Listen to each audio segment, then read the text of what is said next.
Alhamisi hii katika reli la matukio. Wakati wa masika, yani unajua kabisa kwamba sasa kama sina likizo basi tena hata likizo tukao tunanyimwa. Lazima mfanye kazi. Kwa sababu watu wakiwa wachache basi hata kazi haiendi.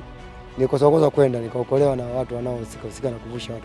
Maendeleo ya mradi wa ujenzi wa daraja la reli Gode Gode mkoani Dodoma. Tumekamilisha ujenzi wa tuta tukimaanisha kifusi, na kinachoendelea ni utandikaji wa reli ambao upo katika hatua nzuri. Tumetandika reli kwa zaidi ya kilomita 5 mpaka sasa. Kipande kilichosalia ni kipande cha daraja hiki ambacho kinasubiria kukamilika kwa daraja, halafu tutatandika reli pia na tutakuwa tumekamilisha. Ni ufumbuzi wa kudumu wa changamoto ya muda mrefu ya reli ya kati kusombwa na maji. Ndio haya mambo tulikuwa tunahitaji au tunapendezewa sisi kama wananchi. Ni kitu wamejenga tu kilicho imara. Kutengeneza hili daraja sisi wenyewe limetuokoa sana. Ni Alhamisi hii ya tarehe 13 Novemba mwaka 2025 saa 3:05 usiku TBC1.